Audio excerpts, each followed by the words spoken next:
Hey kids, how's it going? It's Mr. Hession. Today I want to talk about the United States entering into World War I.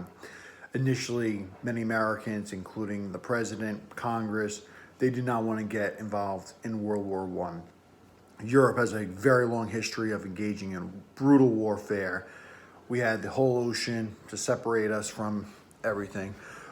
But the problems did come to us. We did engage in trading, particularly with the Allies, donating and selling bullets, tanks, ammunitions, etc. So a popular misconception is that we went to war because the Lusitania got sunk. That event happened in 1915.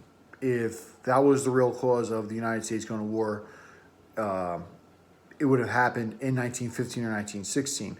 We don't declare war for 2 years later, in 1917. Perhaps the biggest call to war was the interception of the Zimmerman telegram. There, it was intended for the Mexican government. Germany sent a telegram to Mexico saying, hey, join us, attack the United States. If we win, we'll give you back the lands that you lost, such as Texas, California, New Mexico, Arizona, as a result of the Mexican-American War about 75 years before that. So the British intercept this note, they inform Congress, and of course, America doesn't take too kindly to that. That's where public support for the war begins. Wilson ran on the premise of, hey, we're going to stay out of war. I think his platform was, he kept us out of war. So shortly after winning re-election, he's presented with this, and the United States public begins getting pushed in the direction of, we need to go to war, we need to protect ourselves. Germany started unrestricted submarine warfare again. And what happens, we see the United States, Congress, the people, president go all in on war. And on the attached PowerPoint, you'll see the different images, how we went to a wartime economy with the food, with people signing up for war. So many men went on to fight in the war.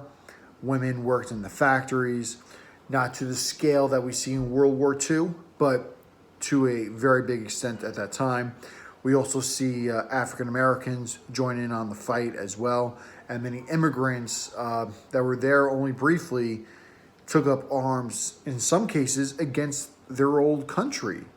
So we see a drastic shift in mentality for say out war, then we go to war, and we have a wartime economy where there are restrictions on certain materials.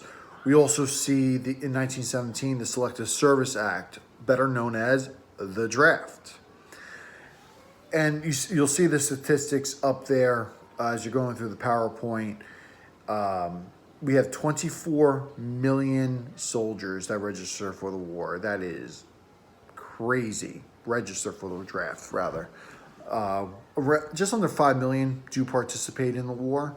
So that is still a tremendous amount of people going to fight. And perhaps one of the biggest thing that we see domestically for African Americans is what is called the Great Migration. That starts around 70,000 or so African Americans moving from the South to cities in the North, such as Philadelphia, New York, Detroit, Pittsburgh, Philadelphia. Why were they moving there? Jobs. At the end of the day, it comes down to jobs.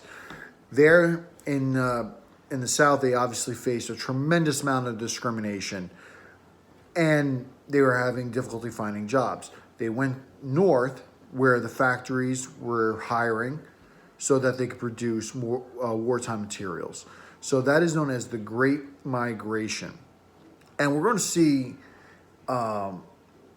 those African Americans who are coming from the rural South start to move into neighborhoods together, neighborhoods such as Harlem. And that is what's going to start the Harlem Renaissance in the 1920s.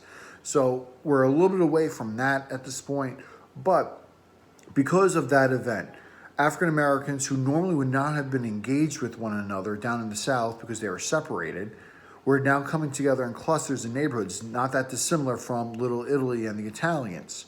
So you see that culture starting to build a collective culture, and we'll see that in the 1920s. So World War I had a very big impact on African Americans, not just African Americans participating in the war on the war front, but also domestically where they're relocating in the United States. Again, why? Better opportunity, more money.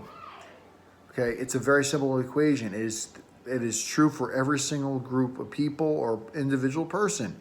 You're going to go where the money is. You're going to go where you can find jobs, put food on the table. So we'll talk about the Treaty of Versailles and ending the war next time. But kids, stay safe. I miss you. Be well.